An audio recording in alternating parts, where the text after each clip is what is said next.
स्वराज्य संवाद न्यूज, जनतेच्या हक्काचं व्यासपीठ। आज मनसर नगरपंचायतच्या निवडणुकीचा निकाल होता।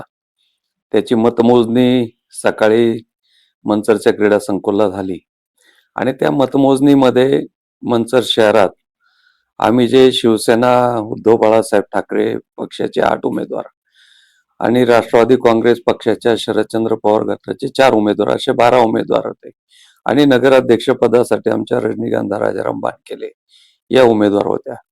या सर्वांमध्ये नगरसेवक पदासाठी आमचे वसंतराव बानखिले मशाल या चिन्हावरती शिवसेना उद्धव बाळासाहेब ठाकरे पक्षाचे विजयी झालेत आणि तुतारीमधनं शरदचंद्र पवार गटाच्या आमच्या दिलीप बानखिले यांच्या सुनबाई त्या विजयी झालेल्या आहेत। असे 2 उमेदवार आमचे 12 पैकी विजयी झालेत, परंतु नगराध्यक्ष पदाचे उमेदवार माझी कन्या रजनीगंधा बानखिले ही खूप मोठ्या मताधिक्यानं आमचा पराभव त्या ठिकाणी झालेला आहे।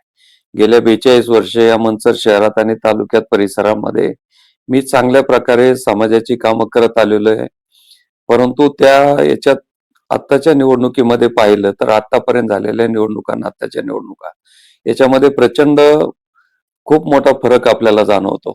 पैशाचा प्रचंड वापर झालेला आहे, लाचारी आहे, भ्रष्टाचारी लोकांना लोक कशा पद्धतीनं मदत करतात हे सगळं पाहिल्यानंतर जो काय आमचा पराभव झाला त्या पराभवाची नैतिक जबाबदारी स्वीकारून मी माझ्या जिल्हा संघटक पदाचा राजीनामा आमचे संपर्क प्रमुख माननीय सचिनजी आहेर साहेब यांच्याकडे पाठवलेला आहे आणि त्याच्यातनं मला त्यांनी त्या पदातनं कार्यमुक्त करावं अशी विनंती मी त्यांना केलेली आहे। आता तुमची पुढची रणनीती कशी असणार आहे आणि जनतेला काय सांगाल तुम्ही? पाहिजे मनसर हे शेवटी माझं गाव आहे।